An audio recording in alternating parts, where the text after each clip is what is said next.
Je n'avais pas d'armure corporelle. Je ne m'étais pas préparé. Donc quand la vie m'est rentrée dedans, je courais, je me cachais. Je vivais littéralement en PLS, en essayant de fuir la vie.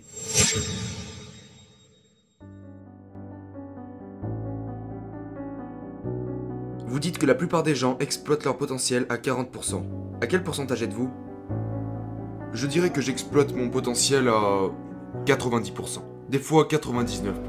100% c'est la mort. Et vous dites que vous atteignez 99%? Il m'arrive d'être à 99%. La raison pour laquelle je sais que je suis à 99% est parce que... les 5 premières heures de ma journée sont... je me plonge dans de gros moments d'inconfort. Qu'est-ce que vous faites?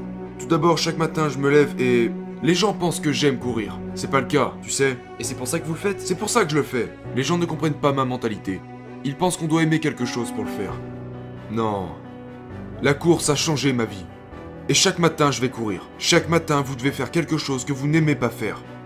Chaque matin, je vais courir. Et devine quoi? Supposons que je cours seulement 1 heure par jour. Une journée est composée de 24 heures, n'est-ce pas? Quel pourcentage ça représente? Que représente une seule heure parmi 24? 4%? 5%? C'est rien du tout. Mais peu importe. C'est pourquoi je sais que je suis au plus haut niveau.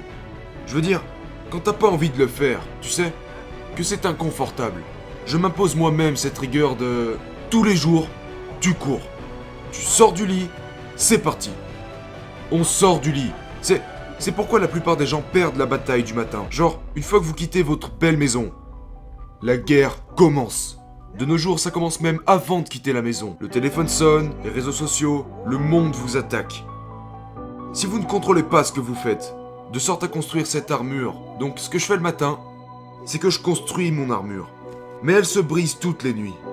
Donc je me lève le matin et je commence à reconstruire l'armure. Je vais courir. D'accord? Ensuite je fais des pompes, des abdos, des tractions, et puis je vais à la salle de sport pour me renforcer. Chaque matin je... Vous faites 1 heure de sport le matin?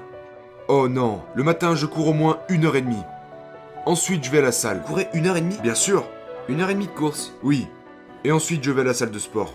Et tous les soirs, depuis 5 à 6 ans, depuis environ 5 ans et demi, je n'ai manqué que 2 jours d'étirement pendant 2 à 3 heures. 2 à 3 heures par jour d'étirement? Je n'ai manqué que 2 jours depuis presque 6 ans. Waouh. Des étirements? Des étirements. Pourquoi s'étirer? Il se trouve que la maladie que j'avais était que mes psoas étaient devenus très serrés. Ce qui fait que mon corps, c'est une longue histoire. Mon corps m'étouffait de l'intérieur. Quand vous êtes jeune, le muscle du psoas est votre muscle de lutte ou de fuite. Quand on s'assoit, on utilise le muscle fléchisseur de la hanche. Et quand tu es stressé, comme je l'ai été toute ma vie, en ayant peur de mon père, il se resserre. Il se resserre. Tout ton corps est contracté. Et il se trouve que j'ai choisi ce travail en tant que dévicile. Ce qui a empiré les choses. Et je me poussais moi-même dans des situations stressantes. Donc c'était serré, serré, serré, comme dans un étau. Et nous avons besoin d'un flux sanguin sain dans notre corps. Ce n'était pas mon cas. Les gens disent « Oh, mais c'est parce que tu as tellement couru aussi ?» Non, non, désolé. La vie... C'est le stress émotionnel. Oui, le stress émotionnel m'a rendu complètement tendu. Donc maintenant, en fait, je ne pouvais même pas rester assis plus de 10 secondes. Parce que j'étais comme blessé. Donc ce que j'ai fait, c'est de faire en sorte d'être encore plus ouvert d'esprit. Je m'étire, j'allonge mon corps, et mon corps rallonge mon esprit, rajoute des possibilités. Je ralentis durant les étirements, mais c'est pendant la matinée que je construis l'armure, en faisant face au monde. Parce que maintenant je sais qu'il va y avoir des déceptions en cours de route, tous les jours. C'est la vie. Mais si vous faites déjà face à des déceptions dans la victoire, à travers les choses que je peux contrôler, je peux contrôler ma course. Je peux contrôler l'apparence de ma maison. Toutes ces choses extérieures. Je peux les contrôler, donc ça c'est gagné. J'ouvre ma porte de vie, et la vie commence à me battre. Mais je lui fais face grâce à cette armure corporelle que j'ai créée. Et maintenant je fais face à la vie avec les bons outils. Contrairement à cette époque, où j'appuyais sur le bouton snooze, où j'étais en retard, où ma maison était en désordre et où mon esprit était instable. Le truc c'est que vous êtes constamment dépassé. Donc vous ouvrez la porte, et maintenant voilà que la vie vous descend encore plus bas. Alors que vous étiez déjà frustré. Vous étiez déjà stressé. Et la vie commence à vous rattraper. Quand vous rentrez chez vous, vous êtes épuisé. Et c'est comme ça que la vie se passe. Pour tout le monde. Vous devez vivre, gagner ce que vous pouvez, et construire cette armure corporelle. commencez par calmer votre esprit, pour que vous soyez ensuite prêt à combattre en dehors de votre maison. Parce que ça va venir. Et c'est ce que j'ai réalisé à un jeune âge. Je n'avais pas d'armure corporelle. Je ne m'étais pas préparé. Donc quand la vie m'est rentrée dedans, je courais, je me cachais. Je vivais littéralement en PLS, en essayant de fuir la vie. Je n'étais pas protégé, car je ne m'étais pas protégé. Je n'avais rien. Donc j'ai commencé à réaliser, je dois me construire une armure. Genre, je n'aurai plus jamais à mentir, pour attirer l'attention. Lorsque vous avez cette armure corporelle, vous dites aux gens, je ne suis pas vraiment intelligent. Mais je donne tout. Je ne rattraperai pas ce gars dans cette course. Par contre, je cours tous les jours depuis 4 ans. C'est la mentalité que vous devez avoir. Pourquoi serais-je inquiet de ce qu'on pourrait penser de moi? Nous sommes tous sur le même bateau ici. Certains bateaux peuvent être plus gros que d'autres. Mais nous avons tous des problèmes. Donc à partir de là, nous sommes tous dans le même bateau. Lorsque vous vous entraînez le matin, ou le soir pendant les étirements, qu'est-ce que vous visualisez ou à quoi pensez-vous? Rien du tout. Quand je m'entraîne le matin, Vous courez puis vous allez à la salle de sport? parfois c'est plus long. Des exercices de calisthenics ou... Une course d'1 heure à 1 h 30, c'est le minimum. Si je suis inscrit à une course de 160 km ou, tu sais, là je commence à courir de plus en plus parce que je m'entraîne pour une course en janvier. Tu sais, ça peut aller jusqu'à 2 heures, 2 h 30, 3 heures. Chaque jour. Une fois que j'ai terminé de courir, je vais à la salle de sport. Immédiatement. Je suis épuisé, fatigué, je suis déshydraté, faible en sodium et tout ça. Et c'est là que... c'est l'avantage. Parce que c'est encore plus inconfortable. C'est ça. Parce qu'une fois que j'ai terminé de courir, tout ce que je veux faire c'est... S'étirer, boire, se détendre. Exactement.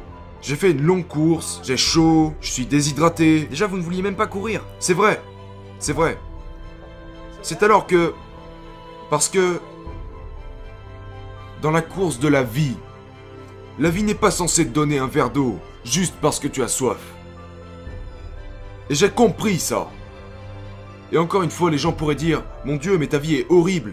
Ce n'est pas vrai. C'est mon mode de vie. C'est comme ça que je vis. Je ne juge personne. C'est comme ça que je vis. Et vous n'avez pas à devenir comme moi. Avec ce type de mentalité genre « Allons courir 320 km ». Inspirez-vous de ça. Tirez-en quelque chose. Souvenez-vous d'où je suis parti. Vous n'avez pas besoin de faire ce que j'ai fait.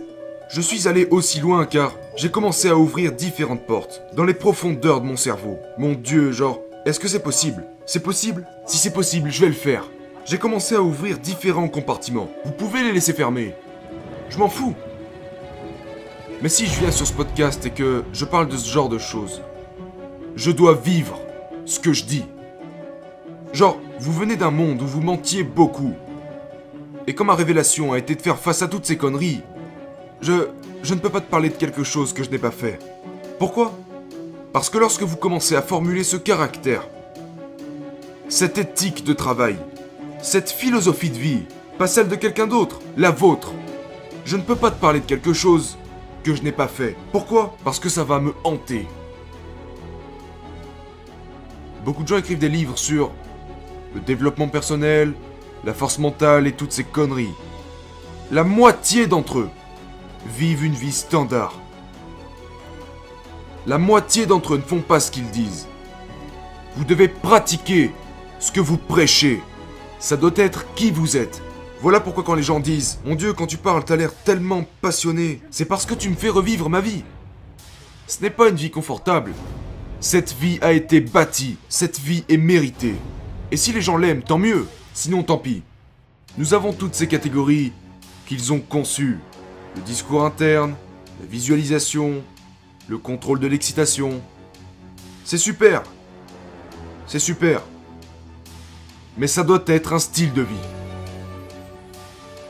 Vous travaillez la callosité mentale sur une base quotidienne. Parce que, tu sais, ton cerveau, ton esprit, genre, le cerveau est un peu comme un muscle. Vous régresserez. Vous perdrez la capacité de souffrir dans les pires moments. Si vous en sortez pendant trop longtemps. Tu peux soulever 140 kilos? Arrête d'aller à la salle pendant 1 mois. Et je te garantis que tu ne pourras plus reprendre la même charge. Toutes les histoires dont j'ai parlé aujourd'hui, toutes ces choses dans ce livre. Mais si je me disais, c'est bon. J'ai acquis toutes ces connaissances. Si je m'arrête aujourd'hui, ces connaissances disparaîtront. Il faudrait que je retourne en profondeur pour les récupérer. Et je n'ai pas envie de le faire. Je veux pouvoir m'en souvenir maintenant.